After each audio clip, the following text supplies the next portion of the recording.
예, 반갑습니다, 여러분들. 오늘은 일곱 번째 강의고요. 우리가 대단원 1을 인권에 관련된 내용을 이제 드디어 끝내고 대단원 2인 헌법과 국가기관이라는 내용으로 이제 한번 공부를 해보도록 하겠습니다. 교과서 페이지는 30에서 31페이지고요. 오늘 이제 배울 첫 시간 내용은 국회 중에서 이제 국회는 국민의 대표 기관이다.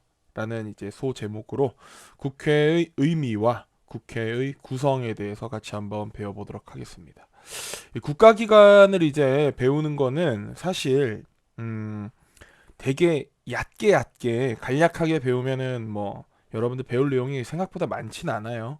그런데 또 이거를 갖다가 한번 자세하게 꼼꼼하게 배우겠다라고 생각하고 학습을 하기 시작하면은 사실 뭐 국회라는 거 하나만 갖고도 뭐 몇 날 며칠을 수업을 할 수도 있거든요. 그래서 제가 이제 좀 고민을 했습니다. 어느 정도 선까지 여러분들한테 가르치는 것이 필요할까? 내린 결론은 교과서 수준에서 아주 뭐 조금 더 뭐 추가적으로 가르치더라도 교과서 수준을 크게 벗어나지 않는 범위 내에서만 진행을 하자. 너무 깊게 들어가면은 여러분들이 이제 좀 힘들어할 수 있으니까. 대신에 또 너무 깊게 안 들어가도 또 문제가 있어요. 교과서에 있는 내용이라는 거는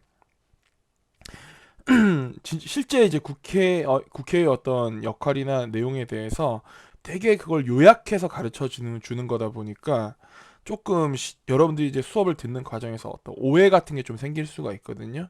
그래서 그런 부분을 어떻게 해결할까라고 내가 고민을 했지만 해결이 좀 힘든 것 같고 그냥 교과서 수준에서만 여러분들을 수업하는 걸로 그렇게 하겠습니다. 자, 국회에 대해서 한번 봅시다. 국회. 여러분들 국회. 자, 사진이 있는데 이게 바로 우리나라의 이제 국회의사당 모습이죠, 그렇죠?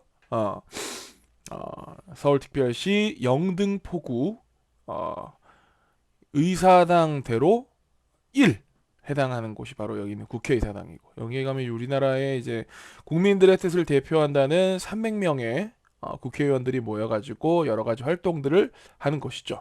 이게 이제 국회의사당의 모습이고 국회의사당 안에 들어가면 이제 본회의장의 모습이 이렇습니다. 이렇게 해가지고 국회라고 가운데 적혀 있죠, 그렇죠?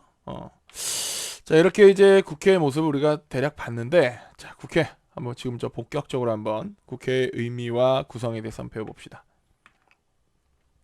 자, 일단 국회가 왜 필요한가? 자, 우리 국회의원 하면은 뭐 말도 많고 탈도 많잖아요, 그렇죠? 국회의원 하면 여러분도 어떤 존경의 마음보다는 국회의원 하면은 뭔가 비리를 저지를 것 같고, 뭔가 나쁜 일을 할 것 같고, 뭔가 국민의 뒤통수를 칠 것만 같은 그런 사람들을 우리가 이제 국회의원이라 부르는데 보통 그럼에도 불구하고 국회가 왜 필요한지 이제 그걸 우리가 알아야겠죠, 그렇죠? 맨날 욕만 먹는 국회의원들 오죽하면 국회의원이라 부르지 않고 일부 시민들은 이제 하도 욕 먹으니까 국회다, 국회의원이다 이렇게 이제 욕하기도 하는 국회의원이 정말 필요가 없다면 하는 일이 없다면 없애면 되잖아요, 그렇죠? 근데 이제 그렇진 않다는 겁니다. 자, 국회가 왜 필요한가? 자, 여러분들 국가의 주인이 국민이고 국가의 주요한 어떤 결정들을 국민이 하는 정치 제도를 우리가 민주주의라 그러죠. 시민이 주인인 정치제도입니다.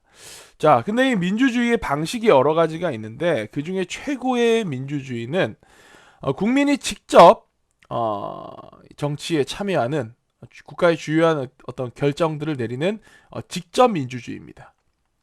실제 고대 그리스에서는 이렇게 했어요. 지금 보는 것처럼.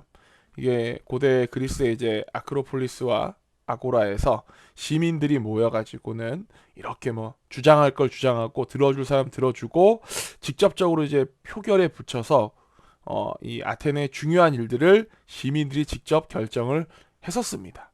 자, 그런데 오늘날은 좀 다르죠, 상황이. 오늘날은 국가의 영토가 너무 넓잖아요, 그렇죠? 우리나라가 뭐 세계적으로 봤을 때 영토가 그렇게 넓은 국가가 아니지만 그럼에도 불구하고 한 곳에 전체 국민이 모여가지고 직접 민주정치를 할 만큼 국토가 좁은 것도 아니죠. 어떻게 한 곳에 5천만이 넘는 시민들, 그 중에서 뭐 만 18세가 넘는 투표권을 가진 사람들 어떻게 다 모아가지고는 민주정치를 직접적으로 하겠습니까? 인구도 너무 많다 이거죠. 자, 거기다가 사회 문제의 복잡성이 증가했어요. 우리가 시민으로서 각자 자기의 맡은 바 역할하기도 바쁜데 이 오늘날의 어떤 사회 문제는 과거의 문제와 달리 대단히 복잡하다는 겁니다. 뭐 이래서 원전 문제를 하나 예를 들어서 봤을 때 원자력 발전소를 더 가동을 시킬 것이냐 아니면 앞으로 폐쇄하는 방향으로 갈 것이냐 했을 때 우리가 원전 전문가가 아니잖아요. 그렇죠? 잘 몰라요. 사실 원자력 발전소가 뭐 구체적으로 뭐가 안 좋고 뭐가 좋은지 대략적인 내용은 알겠지만 전문적인 내용은 우리가 잘 모른다는 겁니다. 뭐 법에 대해서 얘기를 할 때도 뭐 이런 법이 만들어졌을 때 이게 좋을까 나쁠까 그런 걸 갖다가 우리 일반 시민들이 일일이 다 공부해 가지고 알 수는 없잖아요. 국가에 처리해야 될 일이 얼마나 많은데 그 일들마다 다 대단히 복잡하고 아주 그 중요한 일들인데 우리가 생계를 유지하기 바쁜 와중에 그 일들에 대해서 하나하나 공부하고 깊이 있게 이해하기가 쉽지가 않습니다. 그래서 오늘날 대부분의 국가들은 간접민주주의를 시행하고 있습니다. 간접민주주의.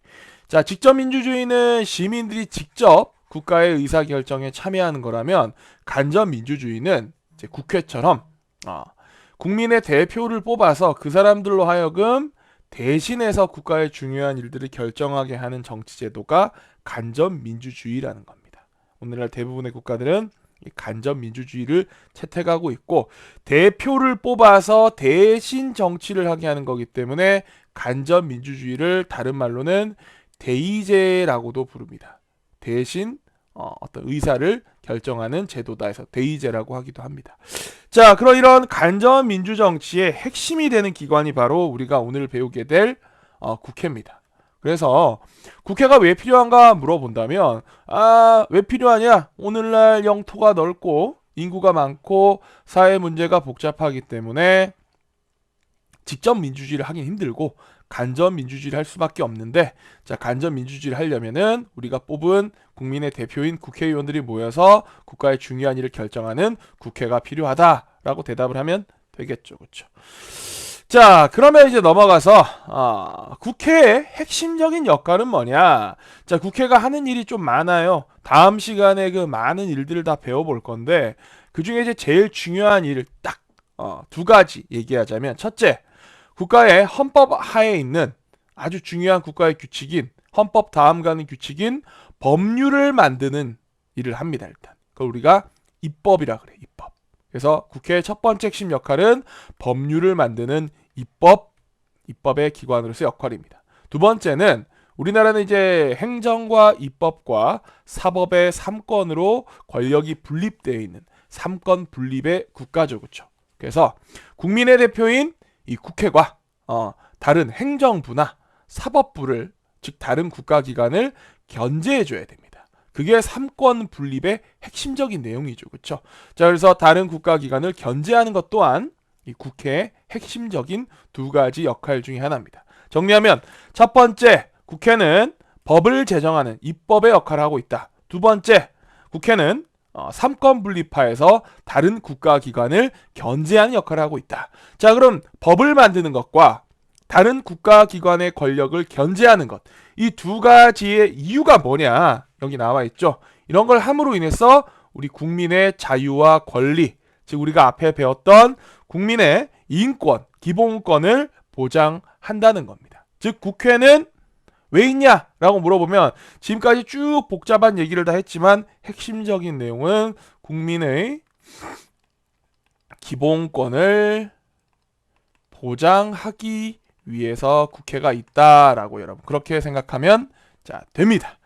자, 그러면 이제 우리가 국회의 어떤 필요성과 국회의 아주 핵심적인 역할을 이제 같이 살펴봤으니까 자, 국회의 구성이 어떻게 되는지 한번 지금부터 살펴봅시다. 자, 국회 구성. 자, 대한민국은 지금 2021년 현재 국회가 제21대 국회입니다. 우리나라 국회가 벌써 21대 국회예요. 이 말은 무슨 말이냐? 그동안 국회의원 선거를 21번이나 했다는 거겠죠. 그렇죠? 우리는 작년 4월 15일이었나? 2020년 4월 15일 날 그때 이제 21번째 국회의원 선거를 통해서 지금 21대 국회가 성립이 되었고 국회가 운영 중에 있습니다. 자, 근데 국회의원 숫자는 모두 몇 명이 되냐? 자, 국회의원 숫자는 지역구 국회의원이 253석, 비례대표 국회의원이 47석으로 253 더하기 47하면 몇 석이 되죠? 300석이 됩니다. 그래서 대한민국의 국회의원 수는 모두 300명이라는 겁니다. 자, 300명인데, 자, 여기서 이제 여러분들 모르는 용어가 나왔어요. 지역구가 뭐고 비례대표가 뭐냐. 자, 지역구와 비례대표, 이걸 이제 설명을 하려면 되게 간단하게 설명이 되는데, 우리나라 이제 이 국회의원 이 선거 제도가 이제 작년 2020년 4월 15일에 했던 4.15 총선부터 좀 바뀌었어요. 뭐 원래는 이제 그냥 이제 지역구 대표와 비례대표 이렇게 나눠져 있고, 비례대표는 병립형이라는 방식으로 뽑았는데, 작년부터 무슨 존나 복잡한 준영동형 뭐 비례대표제 해가지고 뭐 17석은 병립형대로 하고 30석은 캡을 씌워서 뭐 준연동형으로 50%만 주고 되게 복잡해. 이걸 갖다가 여러분들이 지금 배우려면은 사실 시간 1시간 따로 써야 되거든요. 제가 이걸 여러분들 가르칠까 말까 고민을 했어. 근데 생각해 보니까 준연동형 비례대표제라는 거는 또 시대가 바뀌면 또 변할 수도 있는 거잖아. 그래서 그래서 복잡한 것까지 가르칠 필요가 없겠다. 그러니까 여러분들한테는 그냥 옛날 개념으로 지역구와 비례대표가 뭔지 정도만 딱 가르치고 끝내는 걸로 그렇게 하기로 제가 마음대로 결정을 했습니다. 어차피 교과서에서는 그냥 뭐 되게 이런 게 있다라고만 설명되고 끝났거든. 자 봅시다. 자, 이게 뭐냐. 이제 제가 지역구와 비례대표를 아주 간략하게 설명할 거예요. 복잡한 거 우리 싫으니까. 자, 여러분들이 실제로 이제 국회의원 선거를 하러 가면은 18세부터 이제 국회의원 선거 되거든요. 자, 하러 가면은 투표용지를 한 장을 주지 않고 두 장을 줍니다. 자, 두 장을 받아 보시면 한 장에 흰색으로 된 종이에는 이렇게 기호 1번부터 2번, 3번, 4번 쭉 나와가지고는 어느 당의 땡땡땡 후보다라고 사람 이름이 적혀 있습니다. 이게 지역구 국회의원 후보로 나온 사람들이에요. 그러니까 우리가 살고 있는 강서구 같은 경우는, 강서구는 인구가 거의 60만 정도 되거든요. 되게 큰 구조, 그쵸? 서울 시내에서 제가 알기로 인구가 두 번째로 많은 구로 알고 있어요. 강서구가 송파구 다음으로 우리가 쪽수가 많은 구입니다. 이 강서구는 이제 인구가 많다 보니까 강서구의 선거구를 크게 세 개로 나눠놨어요. 강서갑, 강서을, 강서병 이렇게 나눠놨거든요. 그러니까 우리 강서구에서는 지역구 국회의원을 3명을 선출한다는 겁니다. 그러면 각자 자기가 살고 있는 거주지에 따라서 여기가 강서갑이냐, 강서을이냐, 강서병이냐 나눠지게 되는데, 제가 알기로 제가 살고 있는 여기가 강서갑인 걸로 알고 있거든요. 제가 살고 있는 이 동네가. 자, 그러면 저는 이제 딱 이 국회의원 선거하러 가면은 여기에 이제 땡땡땡 선거구라고 돼 있는데 강서갑 선거구 돼 있겠죠. 그래서 뭐 더불어민주당에 그때 이제 나왔던 후보가 뭐 강선우 후보였나 그랬을 거예요. 우리 강서갑은. 미래통합당에 그때 나왔던 후보가 우성찬 후보였나? 나 이름이 정확히 기억이 안 나나. 하여튼 뭐 그런 식으로 이제 후보들 이름이 딱 적혀 있으면 난 이 중에 내가 마음에 드는 사람 한 명을 뽑으면 됩니다. 뭐 내가 땡땡당에 땡땡땡 기호 7번 이 사람 마음에 든다. 그럼 이 사람한테 도장을 딱 투표 도장을 찍으면 되는 거예요. 자, 이렇게 내가 한 표를 행사했고, 또 하나 이렇게 약간 연두빛이 도는 용지에는 뭐가 적혀 있냐면 우리나라에서 비례대표 의원 후보를 선출한 정당의 이름들이 적혀 있어요. 정당의 이름들이. 자, 비례대표라는 게 뭐냐? 지역구는 간단하잖아요. 우리 지역에 제가 우리 지역을 살리겠습니다 하고 나온 사람이 지역구 국회의원 후보예요. 그럼 비례대표 국회의원은 뭐냐 이거는. 자, 여러분들 우리나라에 지금 정당이 뭐 한 열 몇 개가 있어요. 근데 이 중에서 여러분들이 뭐 이름 아는 정당은 딱 2개일 거야 아마. 하나가 이제 우리나라의 지금 제일 거대 여당인 더불어민주당이 있고, 더불어민주당. 그리고 또 하나는 더불어민주당이 있고, 또 하나는 우리나라의 이제 야당 중에서 제일 큰 야당인 국민의힘이 있겠죠.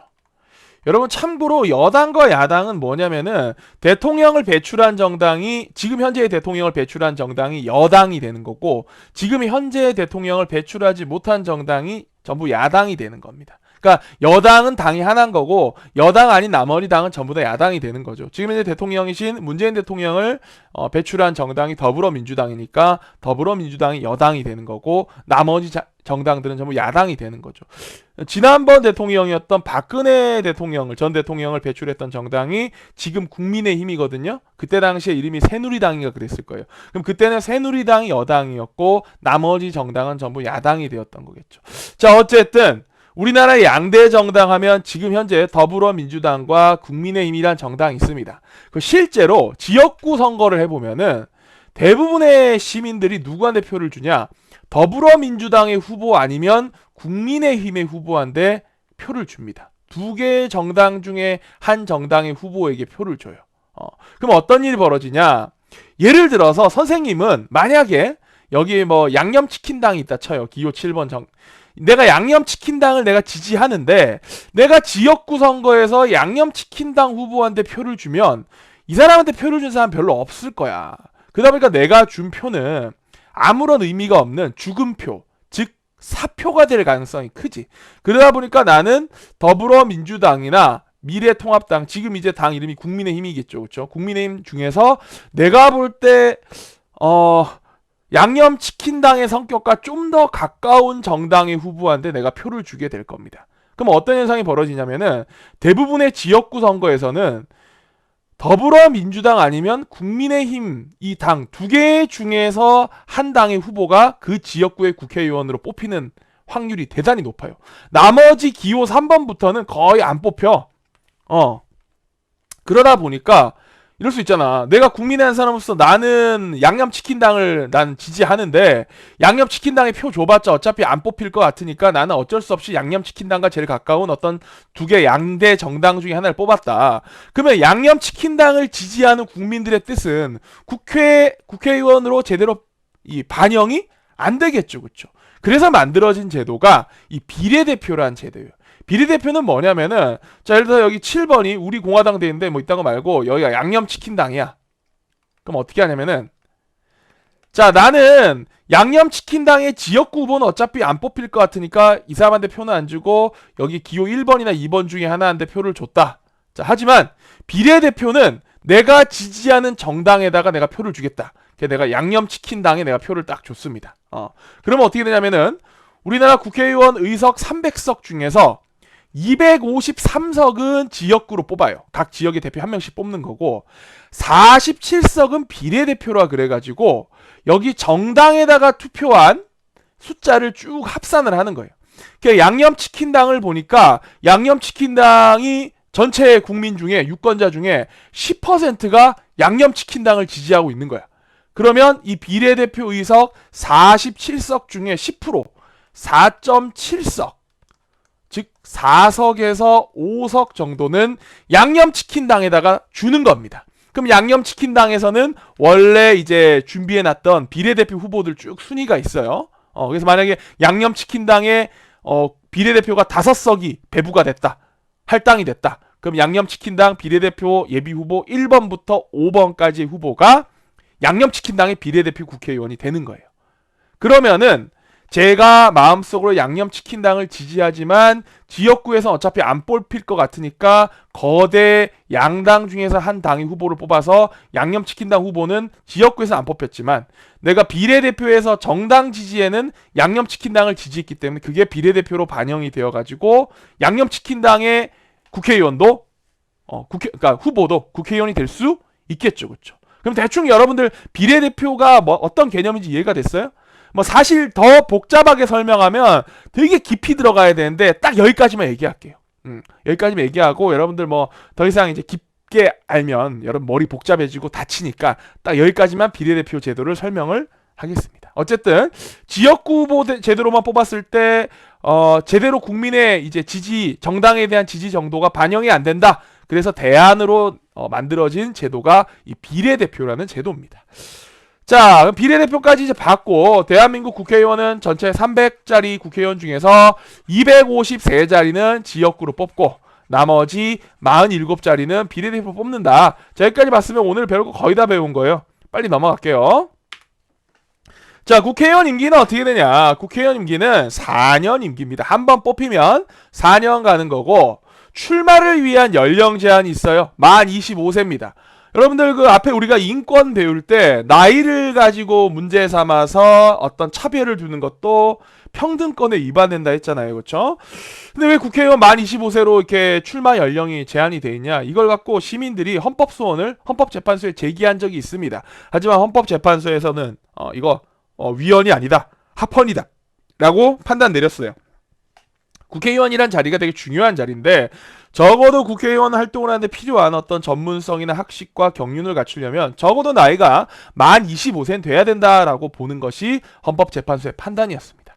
자, 그리고 국회의원 선거에 아무나 장난으로 출마하는 걸 막기 위해서 선거 기탁금 제도라는 걸 운영하고 있어요. 그렇잖아. 국회의원 선거에 만 25세 되면은 다 출마 가능하면 뭐 우리 강서 갑 지역에 국회의원 선거 선생님도 막 장난으로 나가는 거야. 뽑히면 뽑히고 말면 말지 이래갖고. 그럼 기호 1번부터 기호 한 2000번까지 될 수도 있어. 그러면 투표용지 길이가 막 한 몇 메나 되겠지, 그치? 그런 걸 막기 위해서 진짜 진지하게 국회의원을 하고 싶은 사람만 출마하세요라고 해서 시행한 제도가 선거 기탁금 제도입니다. 선거 기탁금은 뭐냐면은 내가 이제 국회의원 선거 나갈 거예요라고 하면은 이제 선거관리위원회에다가 돈을 거는 겁니다. 지역구 국회의원은 1,500만 원 걸어야 되고 비례대표는 500만 원 걸면 돼요. 그러면 1,500만 원 걸었잖아? 그 내가 이제 선거에 나와가지고 전체 유권자들이 이제 투표한 거 중에 내가 15% 이상을 먹었다. 지지를 받았다. 그러면 내가 낸 기탁금 1,500만 원 다 돌려줍니다.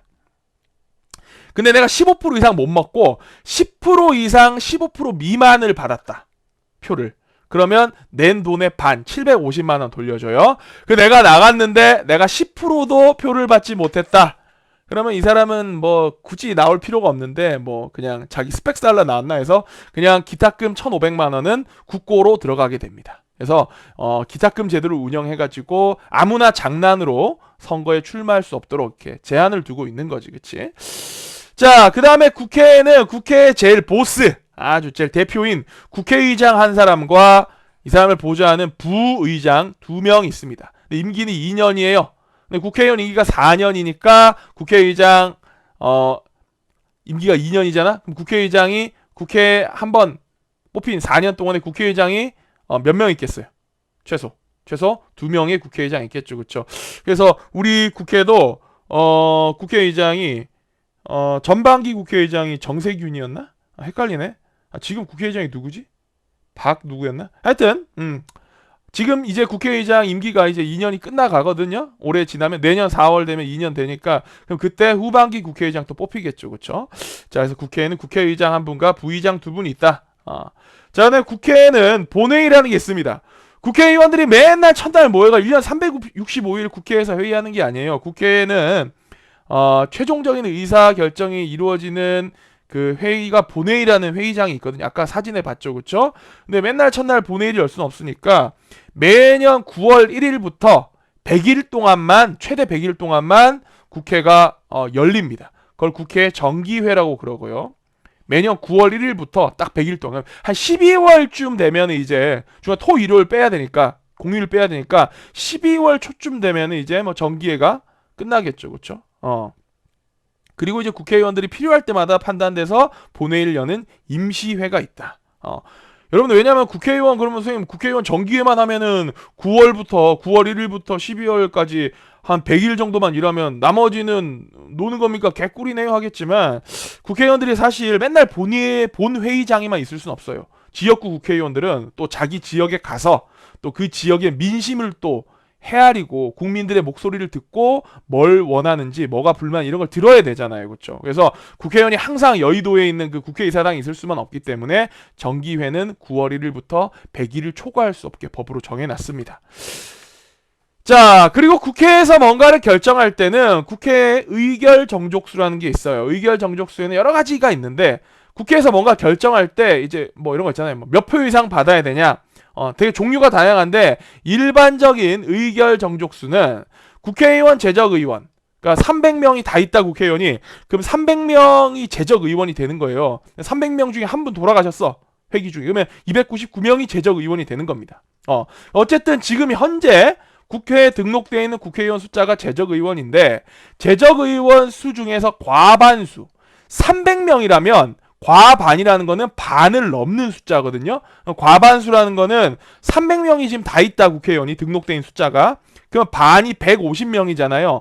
반을 넘는 숫자는 150명이 아니고 151명이 되겠죠. 그러면 지금 300명이 전원 다 재적 상태로 있을 때는 국회의원의 숫자에 과반수인 151명 이상이 출석을 해야 됩니다. 그리고 이 출석한 의원의 과반수가 찬성을 해야 뭔가가 결정이 되는 거야. 국회에서.